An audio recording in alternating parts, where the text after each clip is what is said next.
So do you ever feel like life has you on a leash? Well, one could call it a uniform. Every position has a uniform. Yeah, I honestly had that written down as my quote. That was the only one that I have. Oh, so good. Hey, how's it going? What's up? It's Karina. And Clark. Welcome to It's Always hot in here. That's welcome to It's It's hot in here. Fucking hot. Yeah. I can set up a fan if you want to. Nah, I'll have to remove it in post. Oh, I'd rather right. sweat. That's true. Okay. Yeah. Well, welcome to It's Always Spooky. It's always spooky. Just pretending to sneeze on. Today we're going to be doing a fan submission, right? I think so. Oh, I don't remember who, but well, if you got to be one of our 4 fans. I was gonna say, if you recommended this movie, shout out to you. We're going to be doing 2020's Caveat. Yeah. Caveat, I actually found out from just a little bit of trivia before we get started because it's not a spoiler. But caveat comes from the phrase caveat emptor, which means buyer beware. Yeah. Maybe if you're informed of several red flags while you're doing something, you should not do it.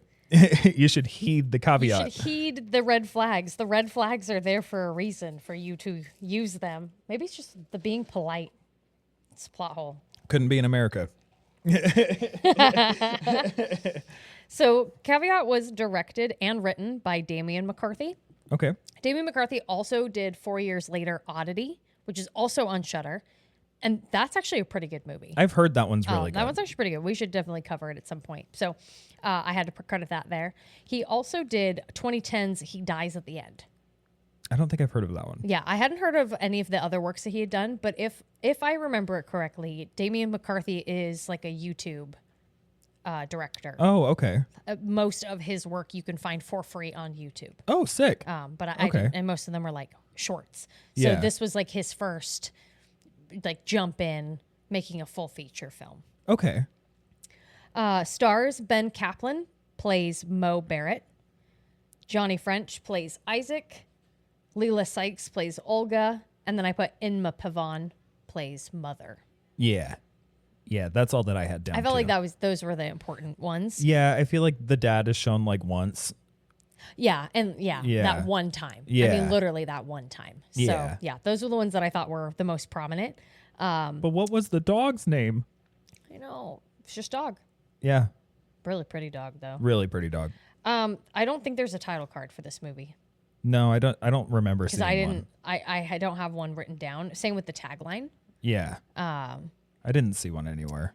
Yeah, I'm almost wondering if this was a foreign film. I remember when I looked it up on IMDb, I was like, it didn't have a tagline on the IMDb page.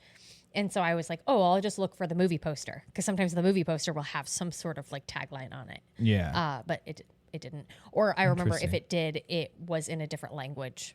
Oh, okay. Here, I'll pull it up for you real quick. It's the one with the bunny on it. Yeah, I don't remember seeing a tagline on the poster. It's a cool looking poster, though. It is a Kinda cool like- looking poster. It kind of looks like, well, it's got the bunny. Like, it's just actually just one half of the bunny's face. Mm-hmm. And then it has Caveat, and it looks like Caveat was like carved into like a wall. Yeah. Yeah. So we could use that, I think, as the title card. Yeah. And then in terms of the tagline, there isn't one. There isn't one listed on IMDb, and there also isn't one in any of the posters that I looked at. Okay. So I also had budget. I didn't know what the currency was here, but it estimated 250,000 GBP. Oh, yeah. Is that It's pounds? pounds. Yeah. British pounds. Gross worldwide was about 78K. Yeah. I don't know what that equates to, but I felt like British money was pretty similar to ours, but I don't fucking know. Oh, I don't know. Yeah. I couldn't tell you. Yeah. I only speak in freedom units. That's it. Let's see here. And what else do we need? Did you want to do any themes? Yeah. I wrote down 3.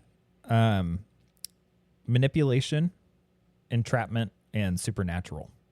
And supernatural, yeah. Yeah. Yeah. And then the plot summary, I'll read here from IMDb. Oh, I wrote one. Oh, that's right. Well, okay. So I wrote one that was me just letting feelings out about this movie. Yeah. And then I wrote one that's actually legitimate. Oh, sick. Okay. Yeah. Should I share both? Obviously, share both. Yes. Okay. So, when I was initially writing all of my notes for this movie and getting all the structure together, I was trying to come up with a spoiler-free synopsis that wasn't just me being a dickhead. But all that could come out was a stupid, dumb idiot ignores a multitude of red flags, accepting the task of babysitting his landlord's mentally ill niece in an isolated home. Let's refine that a little bit. Yep. And make it a little more kind. A little nicer.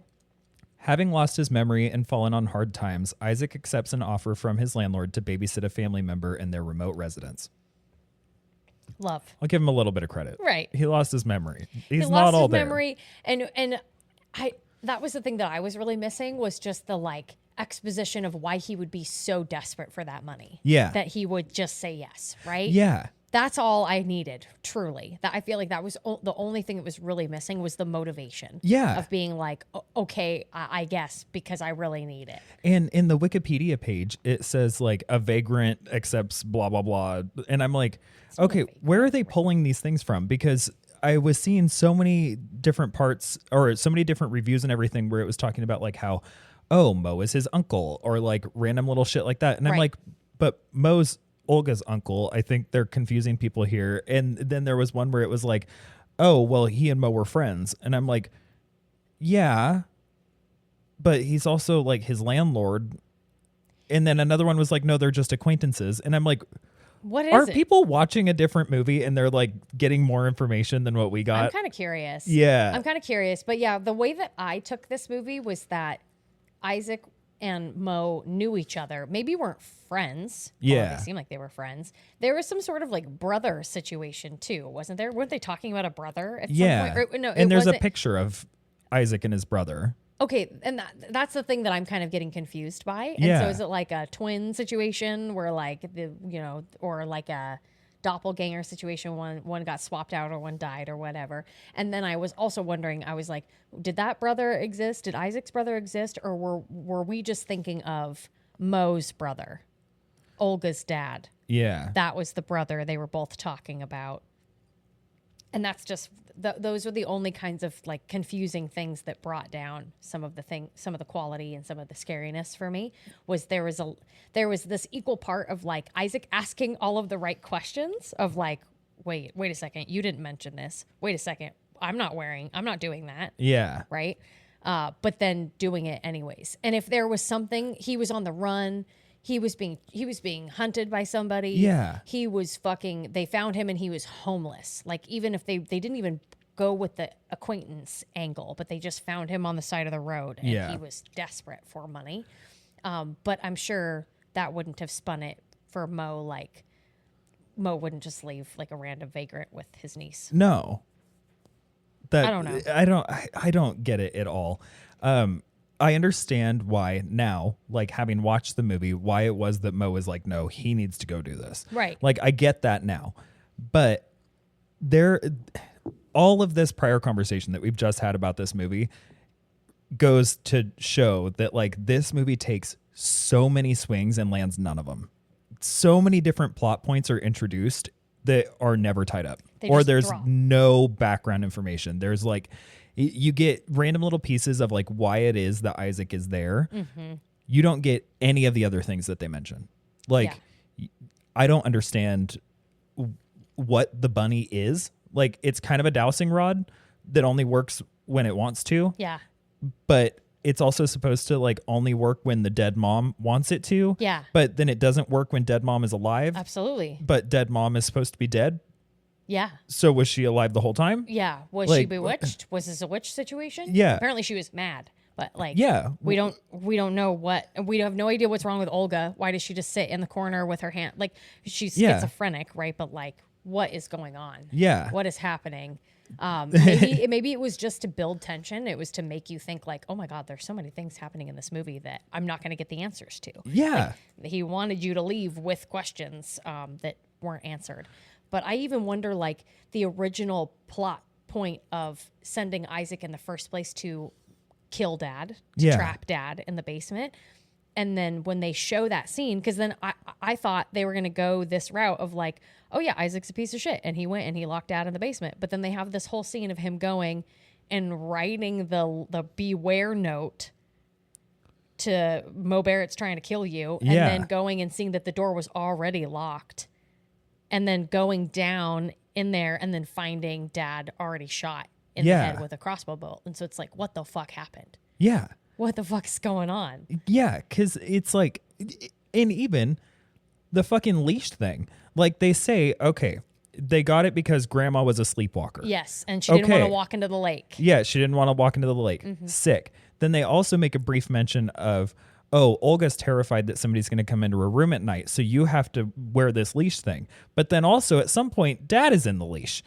Yeah. And so it's like, and Olga, why was Dad in the leash? Right. And Olga briefly mentioned that. It almost seemed like Mom made Dad wear that as some sort of punishment. Yeah. And then when he finally had enough and he was like, give me the key, she swallowed it. Yeah. There was like that whole scene.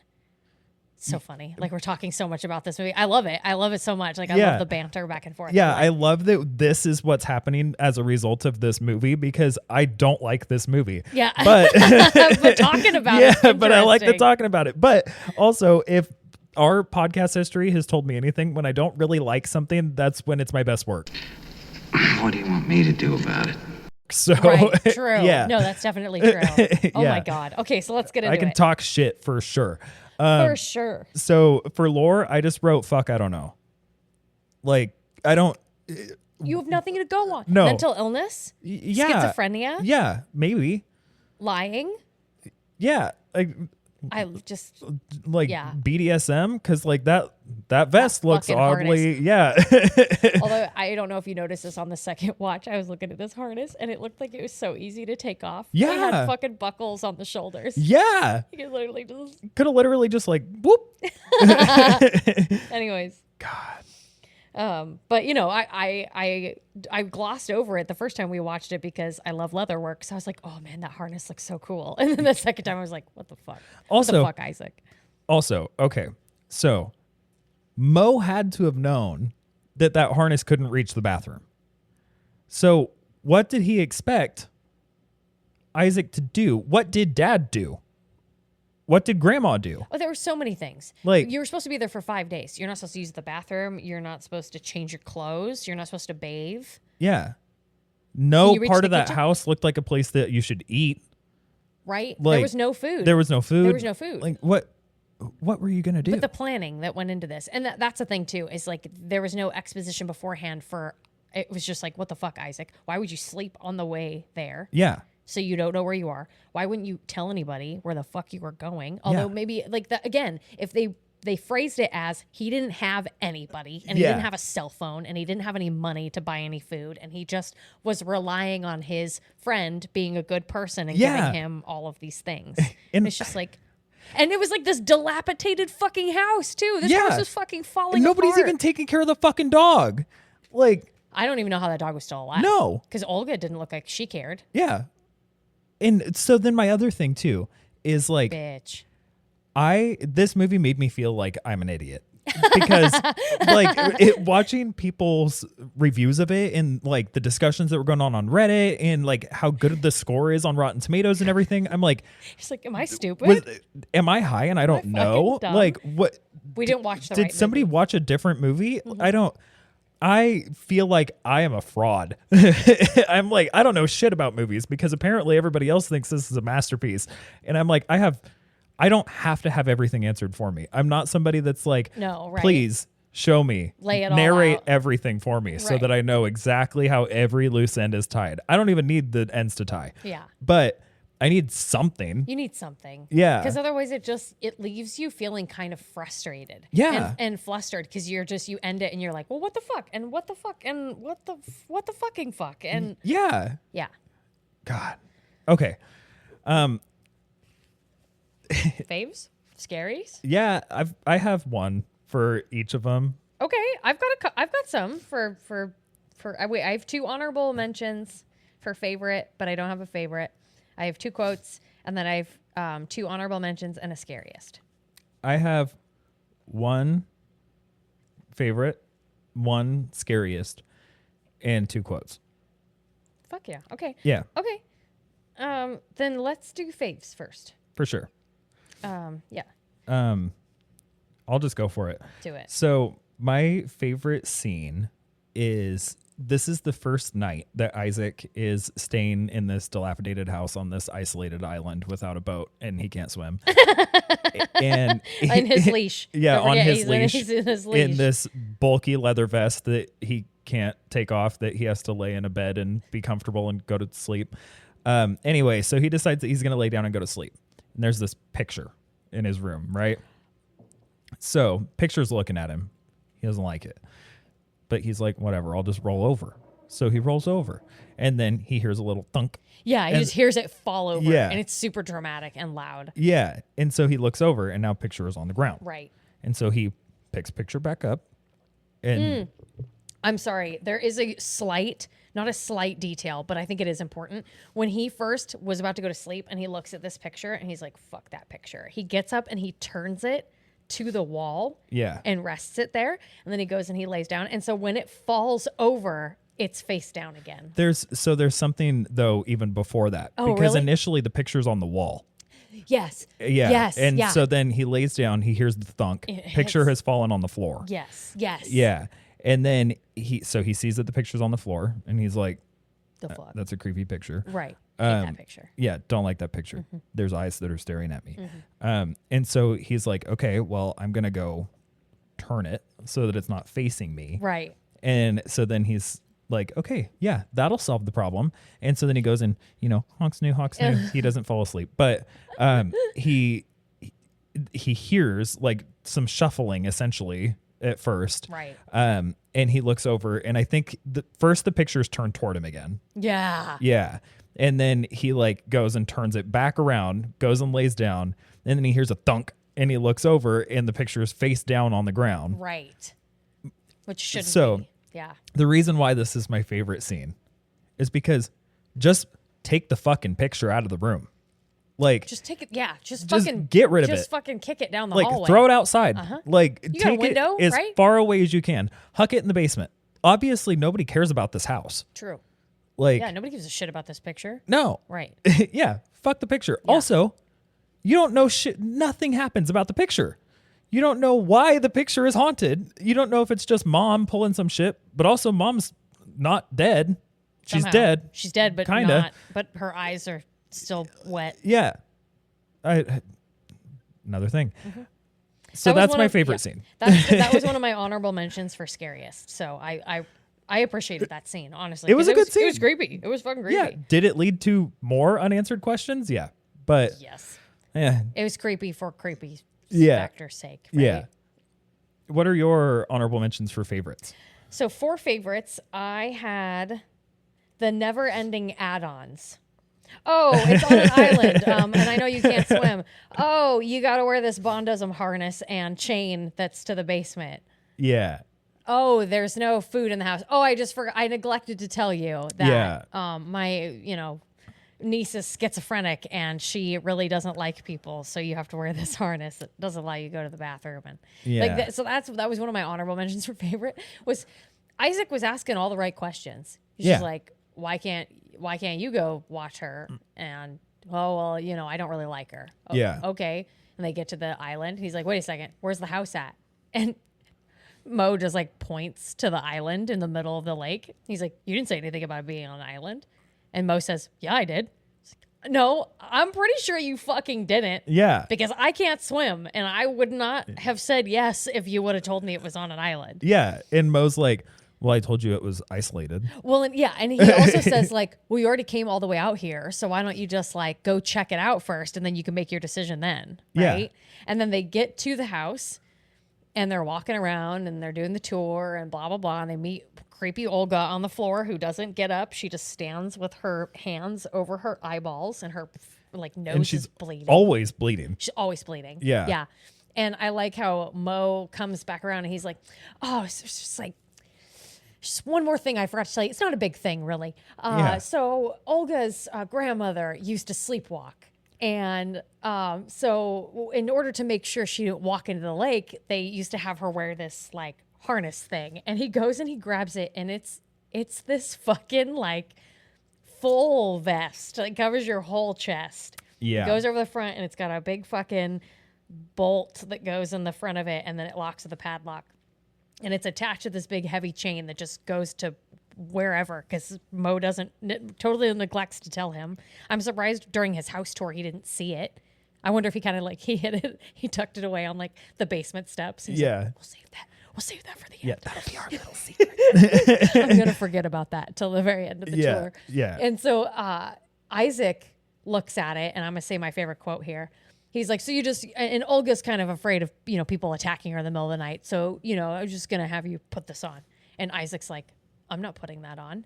And Mo says, well, it's a uniform. Every job has a uniform. And Isaac says, that's not a uniform. That's a leash. And I'm not putting it on. Yeah. Yep. I'm glad that was one of the quotes that you had down too, because the only other quote that I had is tied to that scene. Oh. And it's not anything that is said in the movie. It was you and I watching the movie, and I was going, oh, and another thing. Oh, and one more thing. Oh, yeah. And one more thing. Oh, and I forgot to tell you, the lake that's surrounding the island is infested with alligators. So you just don't even want to leave like the perimeter of the front yard, which is why your chain is so short. Yeah. Convenient, right? Yeah. Also, there is a boat, but I'm taking it with me. So it doesn't really matter that there's a boat. Yeah. Oh, and if Yeah. you have any problems, the only person that you can call is me. Yeah. So which is funny because that's not true. I'm sure he could have literally called anybody, and I don't know why he didn't call the police. Yeah. Because that's what I would fucking do. But you can't tell them where you are. But also, if you need to call somebody, sorry, the only phone is in Olga's room, and your leash doesn't go that far. You're not allowed in there because she doesn't want people attacking her. Yeah, you're not allowed in there. So even if she does consent to you going in there, sorry. You got to find other methods. Yeah, you got to try to get her to consent to opening your vest. Yeah. Which, once you get that thing off, are you going to put it back on? Exactly. No. Yeah. We could have just undone the buckles at the top. But yeah. That was my the never ending add-ons because I found it funny after a while. And especially because Isaac just kept going, okay. I was like, put the vest on. He was asking all the right questions and giving all the wrong consent. All the wrong answers. Yeah. All the wrong. Yeah, he's asking the right questions, getting the wrong answers, and giving the wrong consent. Yes. Like, he's like, okay, that's fine. Yeah, $200 a day sounds great. Yeah. Worth every penny. Yeah. And then let's see here.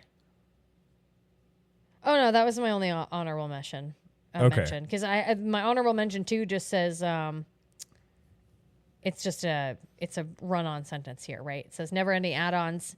It's on an island. You got to wear this bondism harness, chained to the basement in bumfuck nowhere, but don't ask any questions. Yeah. And there's also some foxes. The only other things on this island is a family of foxes, and they sound like teenagers screaming at night. But don't worry about it. Have you ever heard a teenage girl scream at night? What the fuck? What the fuck kind of question is that? Yeah. Right? Just a loon, that's all. Yeah, and that was another thing. They didn't really explain the foxes. I mean, other than there is truly just a family of foxes, and that's what they sound like. Like that. That's just biology and true. Yeah, and then my other question is, why mention it if you're not going to set up something that sounds like girls screaming? Because I don't remember any point throughout this movie where I was hearing girls screaming. No. You hear a little bit of weird sound coming out of the intercom system. Right. But you never hear Olga scream. Nope. That's the closest to a teenage girl they have there. Definitely. That was something that was mentioned and it felt so superfluous. There was no reason. Yep. I 100% agree because you could have gone a very dark route, right? You could have made Mo Lord Isaac there to be in some experiment, right? Or he could have lured him there to kill him for whatever reason, but he was torturing girls there. And that was the cover he was using or whatever. I mean, whatever. But he just mentions it so that super casual. So that if you hear weird noises at night, don't worry about it. Yeah. Yeah. Yeah. So that's what I had for faves. I didn't have a favorite. And I'm looking back at the movie, just anything that made me chuckle or laugh. I mean, there were a couple of good genuine scares that we're going to talk about. There Like, were. I did appreciate. But honestly, I found myself laughing out loud the most from just like those never ending like, oh, and I forgot to tell you one other thing. It's just like, oh my God, like what is happening right now? And also Jesus has come back and he is going to land at this house. The rapture is happening currently. That's actually why I'm putting you in this vest, because I'm not letting you ascend. You're going to stay here. You're going to watch Olga. Some knowing situation. Yeah. Oh my God. Yeah. Oh, and another thing.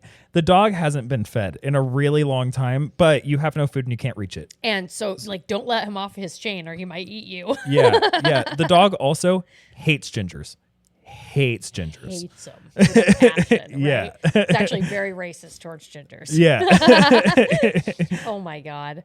Oh, that's like the one highlight of this movie. I mean, there are a couple highlights. I'm not trying to There's super shit on this No, movie, but like no. the dog was a highlight for Yeah. sure. The dog was super cute. Do you want to jump into scares before trivia? Yeah, I have one. Okay, that's fine. My scariest scene, which I'm sure is probably both of ours It's probably scariest scene. Yeah. Oh yeah. So things have escalated, right? He has been shot with a bolt from Olga's crossbow, Olga's dad's crossbow that Olga's right, now like in his wielding. fucking leg. Yeah, in his leg. He has cut the ends of the bolt so that he can still walk around or crawl around. Crawl around seems to be the mode of transportation that he decides to use, because he finds in the back of Olga's closet this little hidey hole that he can crawl into. And he gets into like the guts of the house, right? Yeah. So he's in the house's guts and he's going through it. And there's this one section, or there's this one scene where the camera pans over. He has just the light of a flashlight. And the camera pans over and you see Mom at the end of the crawl space. And she's only there for like a brief second and then pops back down. Pops back down. It was such an effective jump scare. Such an effective jump scare that like the first time I saw it, I was actually like, yeah. Yeah. I did the same thing when we were watching it. I remember we watched it last week. That was one that like I went, oh my God. yeah, I was like, that was not necessary. no. I mean, it was necessary because it was a good scare. It but was. you know what I mean? Like it was just that like, oh, you bitch. Yeah, like it takes a lot for a jump scare to really get me nowadays. Yeah. And that one was so effective that I don't think like the audio doesn't even peak or anything like that. It is just such a casual pan and then she's there, and they did a really good job with making Mom look scary. Yes, they did. And Yeah. I think the scariest part too is just that feeling of like Isaac's stuck in this very like tight claustrophobic space. Yeah. And you're imagining that when they pan, it's him panning and seeing that. Yeah. And then you just know that like he eventually crawls down there. Yeah. Yeah. You're like, He's so casual about it. He wanted to get out. Yeah. And was he's worth like it. he's like, well, I know that Mom exists in this little hole in the drywall down here, so that must be the way out. And that's the thing is like, it just because that was one of my honorable mentions for scariest because it was very viscerally scary. But Yeah. that's another plot hole that they put in there. Was it delirium that caused Isaac to see it, or like is this fucking haunted, or is there some occult shit going on? Why was Mom so animated and Yeah. only killed Mo at the end? Yeah. Why was Mom both alive and dead with no explanation? Yeah. For what plot device? Yeah. Right? Because I would have liked it if it was even for like a revenge plot device. Yeah. Like, because I mean, obviously she killed Mo Yeah. at the end there. So yeah, I just wish there were more questions that were answered. Just slight threads other than just this domestic abuse case, essentially, of Yeah. just two brothers who murdered their wife / sister-in-law because maybe she was abusive or because she was mad or for whatever, for insurance money. We don't know. No, we They have no decided idea. she needed to die. So they filled her with crossbow bolts and they walled her like Count of Monte Cristo. Count of Monte Cristo. Yeah. Count of Monte chocolate chip cookies. But they like just put her behind some drywall, right? And they just said, oh, right, she went missing. And then, quickly, maybe a few months after that point, even though she was a pretty fresh body, fresh but not fresh. Yeah. Mo decided, oh, well, now I need to kill my brother because he knows too much. He knows that we murdered his wife, and that wouldn't possibly come back to bite you because it would implicate him as much as it would you. Yeah. So Yeah. yeah, and I wish they would have also explained, like, was Mo the one who killed Dad? And like all of that stuff. And then if that was so, why the fuck did he bring Isaac out there? Yeah. Like, what was the plot device there? Yeah, because one of the things that I'm confused about, and maybe somebody who likes this movie and thought it was a masterpiece can let me know. I want to know. But, I really like, fucking want to know. What I'm confused about is how the timeline of all of this happens too. Yeah. Because it seems like Yeah. Mo and Olga's dad killed the mom. However, there is a moment where Olga, I believe, says that mom shut the door behind dad when he went down in the basement, and that's why he died. Oh, I didn't hear that. Yeah. And so I'm Interesting. like, so then was that one of those moments where like mom was animated? Or Or does Olga know that mom is animated? yeah, or is the timeline flipped? Or is the timeline flipped? Right. Or what? Because like, Right. what? I need locked that the laid door? out a little better. Yeah. Who locked the door? Because you have to have a key to lock it. Right. So Right. It didn't just get blown closed in the wind. Yeah. Somebody had to close it and lock it with a key. Yeah. Right. That was one of the plot devices they were very descriptive about. Yeah. Is that somebody had to be intentional about it. and so then it's like, so did Olga do it? Yeah. And they don't really explain Olga's role in any of this No. either, other than growing up in the household. Yeah. Right. Like, how often was dad or how often was Mo around? Right. Like, Yeah. what sparked having to kill mom, what incident sparked having to kill her, and then what incident sparked for Mo to kill dad, and then why did he bring Isaac out there Yeah. other than just to be a scapegoat, Yeah. to have somebody to blame or to have somebody to take the fall for it? But then he didn't take the fall for it, or maybe he did and we don't know, because apparently Isaac has memory loss, but we don't know what that's from. Yeah. And so then you do find out that it looks like Mo pushed Isaac off of the balcony. Oh, And okay. so I think that's why he has the memory Memory loss. loss. Uh-huh. And then I'm wondering if the reason why Isaac is like, or Mo is like, Isaac has to go back out there is because he's like, what if his memory comes back? It's like a loose end. Yeah. Right. So he's It's like, I have yeah. to kill him to make sure. He made can't- it look like an accident. And he's like, oh, well, Isaac will recover. And then as soon as he recovers, I'm going to find some way to lure him here and kill him because Yeah. he knows too much. And then it's also, is he at the same time trying to use, because, okay, so Olga is continuously going back to the house and staying there. I think because in the very beginning of the movie, they show that she finds her mom there. And Yeah, so with I'm the bunny like, rabbit. who was supposedly missing. Yeah. And so she finds her mom. And so I'm like, okay, so then is he also using Isaac as a scapegoat for why mom is dead down there? Because now Olga knows where mom is. Right. Right. And And, it's- if the police find out, it's like, okay, well, you need to point the fingers at somebody. Yeah. And so he's like, okay, so Isaac can be the fall for mom and the fall for dad. Right.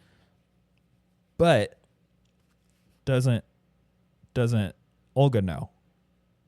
Like, It's so is weird. he also going to kill Olga? It's so weird. Yeah. Like he somehow has, well, it seems like he has Olga under his thumb. yeah. Right. Because like when it was just Isaac and Isaac was down. Wait, was Isaac locked? Isaac was locked in something, or he was downstairs or something.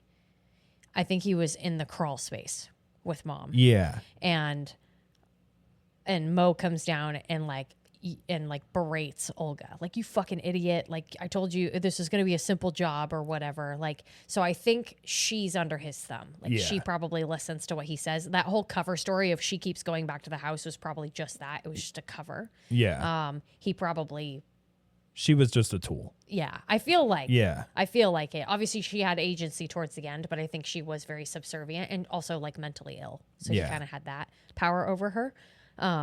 That actually reminded me of one that would be an honorable mention for me for a scariest scene, but I'm curious if it's one of yours. Well, my scary scene, because you already did the creepy picture with the girl and the rabbit and then crawl space mom. My scary scene was the first mom reveal. Oh, okay. Because it's when Isaac is like, they do that whole fucking shot where like he sees the hole and he goes up and he's like looking in it and he can't see anything. And so he goes back and grabs the flashlight and he shines the flashlight in and he sees just dead crawl space, and then fucking mom. And it's Yeah. just like a, I'll add an honorable mention post haste where there is okay, so when Isaac is down in the crawl space with mom, and he's like, "Oh shit, I gotta like cut my way out of this." Right. And I know. so what he's like gonna cut his way out of it, and then he sees mom, and she's just like fucking staring at him. Yeah. And so he puts a beanie over her head, and then starts going back again and doing his little trying to saw it, and then he looks back and there's just a hole in the beanie with mom's eye. That was pretty good. That was a pretty good one. Yeah. Yep, that was a good one. Yeah. Yeah, there were definitely a lot of scenes where they used mom as like the plot device for being scary, and it worked. I mean, it definitely worked. Yeah. But I wish there was some explanation for why she was able to do that. That's literally all I wanted. Or just like a hint that she was into the occult. That's it. Anything. Anything. The most annoying part of this for me, I'm snapping my book here. The most annoying part of this for me is that there is so much that's left unsaid in this movie, and I remember it so well. I have a shit memory, but I am recalling every part of this movie because of how mad it made me. So fucking true. All right, well, you're gonna laugh. I remember looking at the trivia for this movie, and I think there's two trivia. Yeah, I think there's 2 trivia and 3 goofs. And 3 goofs. So I'm reading all of them. Yeah. So when Isaac arrives at the island in the beginning of the movie, he brings no supplies or clothes for a 5-day stay, and the boat is empty. So again, like we had kind of talked about this, but if we had just heard something of like Isaac didn't have any money, he was like freshly released from the hospital. Anything. Any reason why he decided to do that, it was worth it to him. Or that he didn't bring any supplies with him. Yeah. Just anything. And then I actually said this at the beginning, but I'll read it here just for brevity's sake. Caveat is the Latin word for beware. It's part of the phrase caveat emptor, let the buyer beware. The meaning is that the buyer is responsible for checking thoroughly the products before making the payment. Also that the person must know what he's getting into. And another thing. One other thing.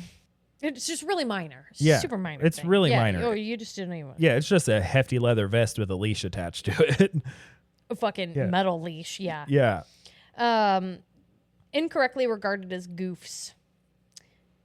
I don't know why this is incorrectly. Interesting. 48 minutes in, when Isaac is looking at the corpse in the basement through a hole in the wall, he shines his flashlight on his face, and when he shines the light on her eye, her pupil dilates. This did not happen to a corpse. Maybe it's an autopsy of Jane Doe situation. Oh. Right? Oh. But also, Jane Doe still looked hot. Yeah. Yeah. Mom looks gross except her eyeballs. Well. I caught this one. The leather harness Isaac is wearing has 2 large buckles right behind the shoulders. It looks like it would be easy for him to simply reach behind each shoulder, undo the buckles, and wiggle out of the harness. But instead, he concentrates on trying to break the chain. Yeah. The key on the corpse's necklace and the one in the flashback are clearly 2 different keys. One is round, the other one is rectangular. Sure are 2 different keys. But they work for the same lock. Sure are. All right, rating. Okay. Oh, so, weapons roster. Yeah. I had a shotgun, Dad. Yep. Although it's not a shotgun, it's a crossbow. It's a crossbow. So it's actually a crossbow. So crossbow killed both mom and dad. Yep. And then I have mom. Dad's crossbow wound was like pretty gross. It was gross. Yeah. So I'm going to say crossbow killed mom and dad. And then the only other person who died was Mo, who died by mom. Yep. My only addition, which I'm going to select as my weapon, is claustrophobia. Claustrophobia, definitely. I could also say maybe Olga, because she like broke Isaac's finger. That was kind of gnarly. Yeah. That was a cute little. Yeah, it was. Yeah. Gave me Hush vibes. Yeah. Yeah. I feel like Also, okay, one more thing. And one more thing. And another thing. Yeah. Oh, I forgot to mention. There are so many fucking scenes in this movie where this son of a bitch is putting his hand in holes that he has no business putting his hand through so many situations that there could be a green room moment at any time. There is almost a green room moment even. Yeah. And he keeps doing it. Who in their fucking right mind is like, oh, I see a dead woman through that hole. Let me put my hand in there. Oh, the person that I'm here watching that is obviously dangerous, and catatonic right now. Right. Oh, I'm going to put my hand through here. Right. Oh, she's already broken my finger. I'm going to put my hand through here again. Right. Yeah. I'm writing this down because you literally just made me think, like, I do have a favorite scene. It's the scene when Isaac looks through the hole. He's in the bathroom. He's in the room right next to Olga's room. I Yeah. don't know which room I thought was the bathroom. He's in there and he's like punched that hole through her room. Yeah. And I want to say it's the second, or maybe it's the time when she breaks his finger, because he reaches his hand through there multiple times. Yeah, right? he uses it to make a phone call. Yeah, and he doesn't grab the fucking key that's literally right next to. But anyways, my favorite scene, if I can choose it right now at this moment, is when Isaac decides to reach his hand through this hole, and it shows it from the other perspective, and Olga's just standing there looking at his hand, just like.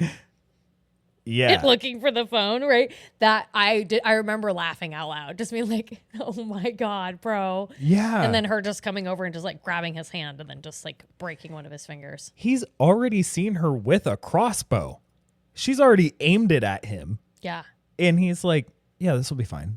this will be fine. Yeah. Don't worry about it. Just like blindly, just gingerly, just reach your hand through this and just grope around. She's probably not watching you or anything. No, she's probably not paying attention at all. She didn't hear you like There be is messing with the wall. There are so many activities in her room that she has to pay attention to. She's not paying attention to you at all. Right. No shit. Do you want to do your rating first? Sure. So weapon? For my weapon, I chose claustrophobia. Ah, sick. For quality, okay, I'm gonna give this a 2. Okay, For quality. quality. The reason being, it is a beautifully shot movie, and the effects are done well. Mm-hmm. The color grading's great. The jump scare was really effective, and it does take some really decent cinematography to be able to pull a jump scare off well, Yeah. especially one that'll scare both of us. Yeah, So- definitely. I'll give it that. Mm-hmm. However, it loses 3 points because of, just reference all the rest of this conversation. Yeah, just like look, just go back to the beginning of this episode Yeah. and then start it. Back to the beginning. So yeah, I'll give it 2 just for the work that was put in. Just for the work that was put, and it was a Yeah. debut film too. Like some Yeah. people hit the ground running and they're bangers. Others, you got to fall before you stand. Yeah. Right. So like, giving it credit where credit's due. For sure. For scariness, I'll actually be fairly generous with this. I'm going to give it probably like a 3.5. For scare. Because Yeah. it had a very effective jump scare. The scene with the hole in the beanie and her eye looking through it, that was good. That was good. Mom was scary looking, and it was probably also playing into the uncanny valley sort of situation where it was like she looks dead but she looks alive. Right. That's- And she's definitely moving. And she's definitely moving. The little bunny thing, while cute, is also creepy. Yeah. Yeah, like it has some effective things. It provided a good atmosphere, I feel like. Yeah. Even if it was kind of like almost satire at times where you're just like, this is ridiculous. Yeah. Like nobody would say yes to this No. unless they were desperate. And I think the part of the reason why it does lose a little bit of scare points for me is because of how detached I was from it, from all of those factors that we mentioned before, where it was like, if some things made more sense, I would have been more invested in it and it would have gotten under my skin a little more. Yeah, 100%. A Yeah. lot of times scary things for me is how realistic they are in terms of like how easy would that be for that to happen to somebody that I know or to me, Yeah. right? And Yeah. like you'd have to be there, you'd have to go down quite a few pitfalls in order to find yourself in this kind of situation. Yeah. I would like to think that even if I had suffered a terrible accident and lost all of my memory, that I still would not have agreed to any of that. You still, would have some sort of self-preservation to be like, yeah, that's Yeah. fucked. Yeah. I Yeah. at least wouldn't have fallen asleep in the car on the way there. Right? Yeah. Yeah, I would have stopped Yeah. at the boat. I would have stopped at the boat Yeah. and been like, hey, I'm sorry. Like, I don't really care about our friendship or tarnishing it. Nope. That sounds like a you problem. Yeah. And I'm not qualified for this. Oh my gosh, I did lose my memory along with forgetting that I don't give a fuck about your niece. So I'm going to get out of here. For sure. Yeah. I can Yeah. literally go make money doing a lot of other things. Yeah. He didn't seem like a criminal. No. He probably could have gone and worked at Burger King. And it was $200 a day. I make that. Go be a fucking barista. Yeah. Like, and it was just like, if there was any reason, if we had any reason, he recently got out of prison. Like, if there was some exposition for why he would have agreed to do this. Because it wasn't just because, oh, he's my friend and I wanted to help him out. yeah. Even when they're having the conversation, the very first initial conversation where Mo is like, hey, I need somebody to go watch my niece, $200 a day, blah, blah, blah. Right. If he would have even just like slid a drink toward him or something like that, like showing that he maybe was drugged. Sure. Or like something like that. Anything. Anything. That honestly, yeah. And then for rewatchability, I'm going to give it a 0.5 point because I do think that people should watch it. If not to hate it, like then it is at least pretty to look at. It's not long. It's not long. It's not long. It's God's given length. Yep. It always makes me feel weird to say that because I started it and I also don't believe in God. You don't have to believe in God in order to use that phrase. It's fine. Yeah, it's whatever. But yeah, you should watch it. It's pretty. There is an effective jump scare. It's on Shudder. Yeah, it's on If you have Shudder. Shudder, like, you know, Shudder's not expensive. don't rent it. Yeah, And if you like horror, Shudder's the way to go. yeah, Like, for sure. Terrifier's on there. yeah. There's Now go watch Terrifier. I know. I watched a lot of good shit on there. Terrifier is my comfort movie when I'm out backpacking. That's what I put on to go to sleep at night. Oh my God. Love. Yeah. There is no villain more pussy than Art the Clown. Right. Yep. Honestly, I would normally watch YouTubers play video games to go to sleep. That's a lot more healthy for your brain. I doubt it. I mean, like last night I was listening to Markiplier play like some doppelganger game where like you're like a cashier at a general store and there's like these skinwalkers that might come into your business to buy things, and like you ask them a series of questions to make them verify their identity. Yeah. And if you think they're a skinwalker, you blast them in the face with your handgun and then you clean up the blood afterwards. I retract my statement. Yeah. Maybe that's not healthier No, for you. right? I would rather watch somebody get slit from lip to lip. All right. So, yeah, not a great rating on my part. What's yours? For mine, my weapon is Crawl Space Mom because she fucks. She does fuck. She fucks. For scariness, I gave it a 2 out of 5. Yeah. Just for those couple of scares that it had in it because they were effective. But other than that, like it doesn't feel like a super terrifying movie. It's not very practical in terms of like it actually happening in real life. Quality, I did bump it up a little bit. I was going to give it a 1, but the more we were talking about it, I'm also giving props to it being like a debut film. Yeah. And so it just being kind of messy, and like maybe you could have edited it a little bit more, or maybe like they answered all of those questions, but it was just due to editing that it really sucked. Yeah, or maybe we're just both fucking idiots. We're both fucking idiots. We didn't watch the right movie. Yeah. So I give it 2.5 Crawl Space Moms out of 5. And then for rewatchability, I give it a 1 out of 5. And that was purely because when we first watched it, we watched it in the back. It was a movie. It does provide a really excellent opportunity for you and your friends to have some great commentary. Yes, I think so. Yeah. I think as long as you don't go into it being too serious, I think it would gain a better effect. Yeah. That being said, I tried to watch it again because I try and watch the movies that we cover at least twice, right? Yeah. So I can kind of like, especially if I haven't seen them before. Yeah, same here. Because like we watch it together, and then we have our chucks, and then Exactly. we go and watch it and take notes. Right, exactly. Yeah. And like, I just know that those 2 times that I started it, I didn't finish it. Yeah. Like I remember starting it and then I was just like, Yeah. it's just kind of insufferable. And it's probably because I tried to watch it by myself. I couldn't shit on it with another person, right? Like, yeah. I got 7.5 minutes into it today and was like, yeah, it's just Yeah, not for you me know. today. And another thing, Yeah. I got shit to do. Well, all right. That wraps it up for Caveat. Yeah. What Yeah. about what doing? There have been a few things that have happened since we last recorded. Finished Butcher's Crossing by John Williams. That was an incredible book. Fuck yeah. Anything John Williams at this point, I'm like, yep, he's the GOAT. Right. Him and Steinbeck, they're the ones. But more important than the books is over this last weekend, we celebrated Nick's 30th birthday. Yes. Yeah. And I feel like 30 is one of those one of those birthdays that's kind of like it's a landmark. It's a milestone Yeah, birthday. it's a big milestone. It's a landmark. It's like kind of the first birthday where you feel like you're kind of leaving your youth.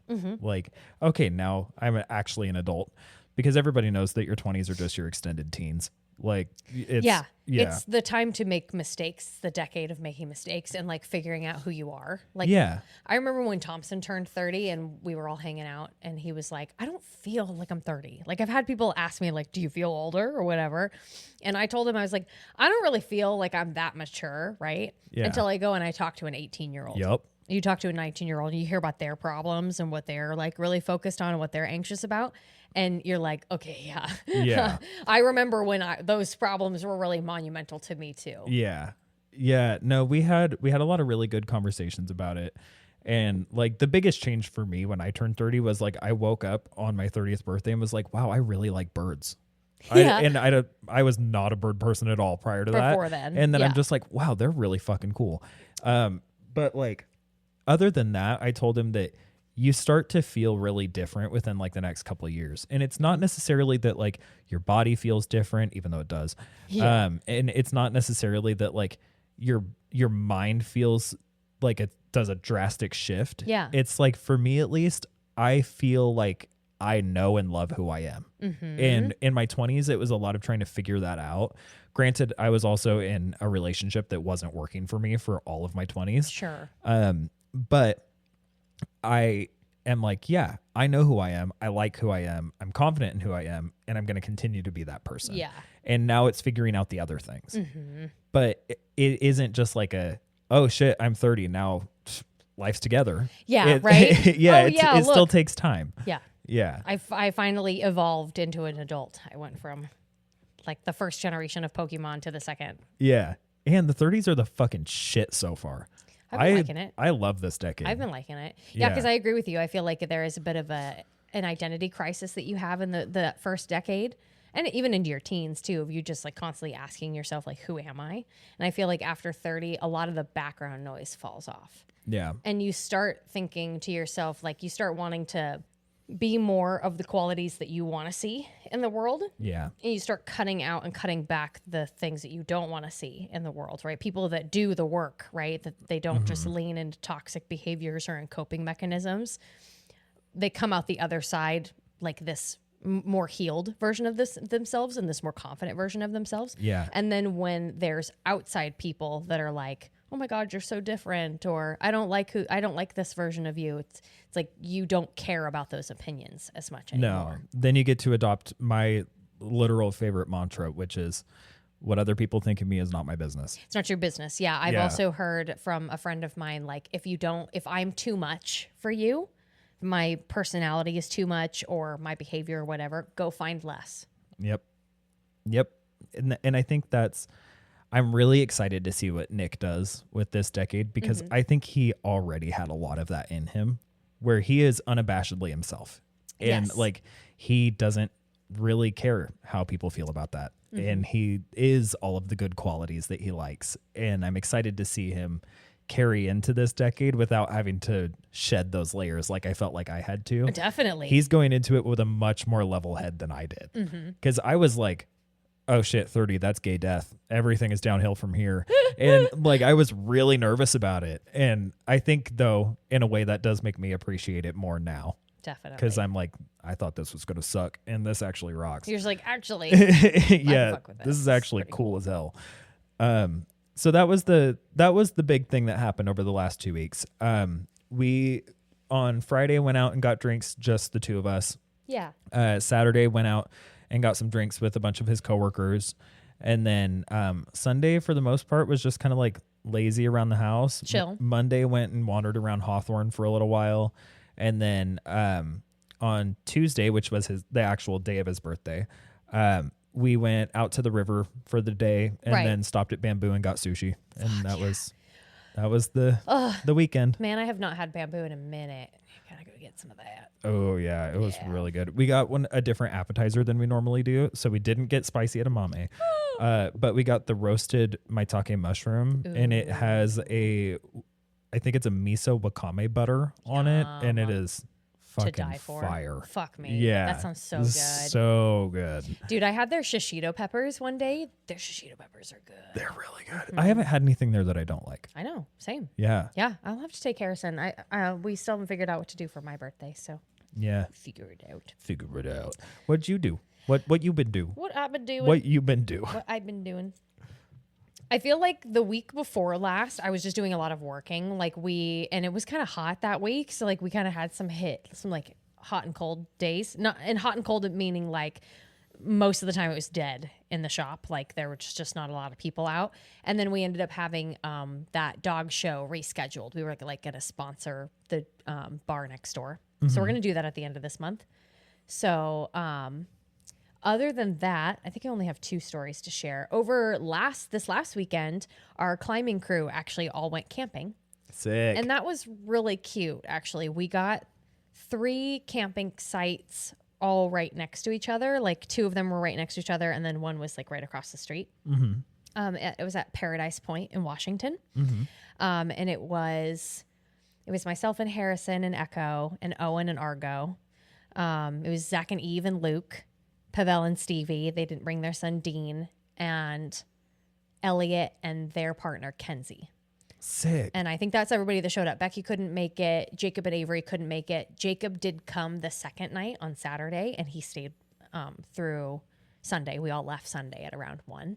But it was really cool. Like it was really fun. Like a couple of weeks before we left, we all collaborated on a Google Sheet. So like everybody took cooking and cleaning shifts. So it was all kind of like we all got to try new recipes on each other, and like we all had meals together. Yeah. So that was really cute.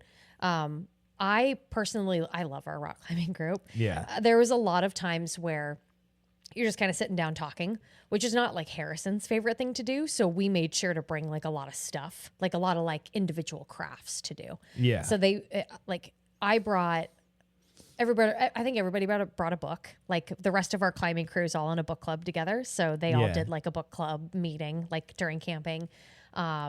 Harrison brought a sketchbook and did some sketching. I actually brought a ritual that I'll talk about for Avery, who's been sick. But I also brought, I have a recipe book, but it's just a bunch of loose paper, like recipes that are written on it. And so I'm trying to transcribe all of it into a little leather bound journal. Oh, okay. And so I did a lot of that over the weekend, just like transcribing the recipes and then like throwing the pages away. Yeah. So that was super cathartic, and it was kind of fun to like go back through my recipes and be like, Yeah. oh fuck, I gotta make this again. Remind you like, oh, that shit slapped. I got to do that good. as soon as we get home. Yeah. Right.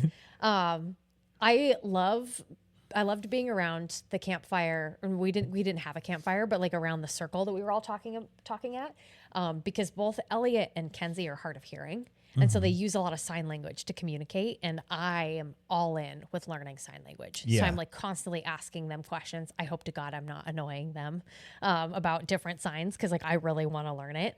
And so that was really fun. I think the highlight of my time there is that I got to feel a little baby in Eve's belly. On Sunday morning, we were waiting for everybody to wake up, and we were like getting coffee and just hanging out. And Eve came and sat down next to me and was like, I think you can feel Fred right now, like if you want to. And I was like, can I? They're like, yeah. And I was like, I was all in. I was like, oh, sick. Yeah. So that was super cool. I don't think I've ever felt a baby inside of a pregnant woman's belly before. It's strange. Yeah, it is super strange. I can't imagine what it feels like from the inside, and I never want to. Nope. But it was really cute to be like, oh my God, that's actually really cool. Yeah. Yeah. No matter what, because I've like watched it happen, and I've felt people's stomachs while it's happening and all that kind of stuff.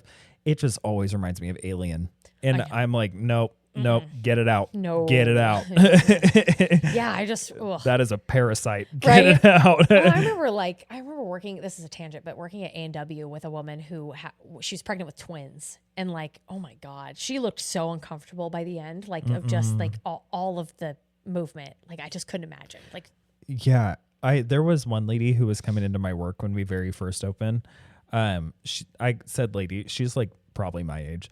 But she was very pregnant, and I'm like, she's got to be having like triplets or something like that. Like she was already a small person, and her stomach had just ballooned. Right. And I could almost guarantee that she was going to have triplets. And I'm like, if it's not, it's got to be like a 48-pound baby. Like she's giving birth to like dumbbells. Damn. Like maybe she was just carrying super low. Was she only carrying one? Yeah. Yeah. I'm like, that thing had to have been like a fucking bumper plate from a barbell. Damn. Yeah. But no, it was just like a normal sized baby. She just went right back to normal. Oh. And I'm like, some people are like that, man. fuck? I mean, I don't know. Yeah. Like that's just super women. Like, but it looked like she could not be more miserable. And she was going on walks all the time. My thought process is just start doing jumping jacks. Oh my God, get that thing out. Twerking. Yeah. Anything possible. Yeah. Have somebody pick you up and shake you. Like something, right? Yeah. Get on one of those little machines that just like shakes you back and forth. Yeah. Little fat busters. Yeah. I can hide around a corner and scare you. Will that help? Yeah. Will that help? Yeah. Come on. Yeah. The last thing I was going to tell you, this is just a funny story. Like, I just thought you'd find this story really funny. Yeah. It happened last night, actually. I came home and I was like, Harrison, do you want hot wings? I don't really want to cook. And he's like, yeah, sounds good. And so I went to go pick them up. And I got there early because I always get there early just so that I can pay for it and pick it up when it's fresh, right?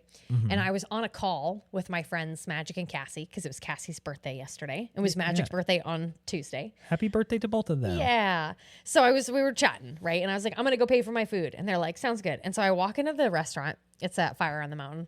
And I walk up and they're like, hey, what's your order? And I was like, my name's Karina, but I'm just here to pay for it. And they say, okay. And they check me out. They get the ticket done. They said, they're wrapping it up pretty quickly. So like, you just go have a seat on the bench and they'll come grab you when it's done. And I was like, cool, sounds good. I go and I sit down and I sit there and I chat for like 20 minutes, 25 minutes goes by. And I kind of look at my watch. I'm like, shit.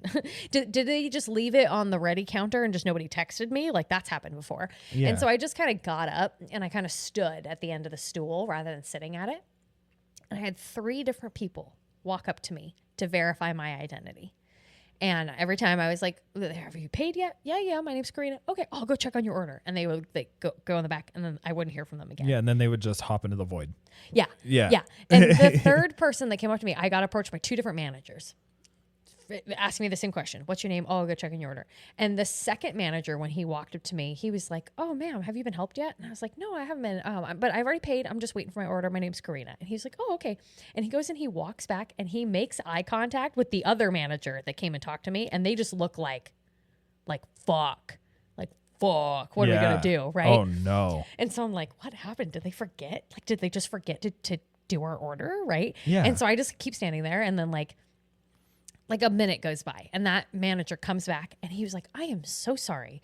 We're just like super backed up right now. And like your order should be done momentarily. I'm really sorry. Like, do you want a soda or anything? And I was like, no, I'm good.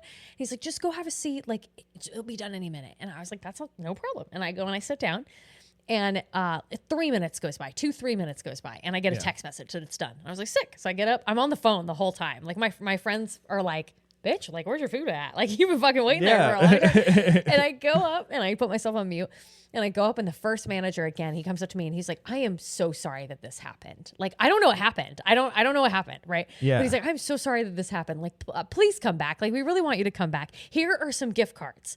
And I was like, oh, you don't have to do that. No, please. Like, I have to do that. He gave me like $20 in gift cards because I'm so sorry that this happened. Like, I hope you have a good night. And I was like, that sounds great. Like, no worries. Thank you. And he's like, yeah, this guy's he's got your order right now. He's just putting it together. And I was like, okay, sounds good. And when that second guy came up and handed me the bag, he was like, I'm so sorry that like that happened today.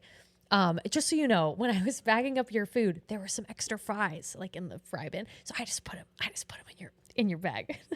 And I was like, awesome. Sounds great. Have a good night. But you don't know what happened? I have no idea what fucking happened. Is this the fucking podcast of loose ends? It's so fucking funny. I left them a tip, and I like left. And I remember thinking to myself, like, I got in the car and told Cassie and Jessica this story.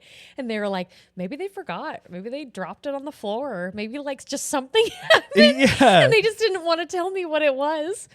And I talked to Owen because Owen's worked at Fire on the Mountain before. And so I was like, Owen, you got to hear this story. It's super funny. And he was like, oh, you know what I think happened? I think somebody gave your food away. Like somebody else came up and they were like, hey, I'm here for so-and-so. And they're like, oh, okay. And they just yeah. And I was like, if that happened, whatever. Right. Yeah. I could tell that they felt so bad though. Oh, but hey, You got free Fire on the I Mountain got for it. fucking $20 off my next Fire on the Mountain order. So. And fucking straggler fries. And straggler fries, which yeah, you know which are the best fries. They were the best fries. Yeah. I mean, they weren't. They were very cold, but that's okay. Yeah, but they were free. Yeah, they were free. They were free fries. Yeah, my favorite price for fries is free. It's free. Yeah, free 99. Come Yeah. on. So yeah, they were good. They were good wings. And what an appropriate story for this episode, because we don't know what happened. That's why I thought it would be appropriate. Yeah. Like I thought it would be great to end on, because like just what the fuck? Yeah. And you know what? Instead of saying goodnight, I'm gonna say what the fuck. What the fuck? It's always spooky.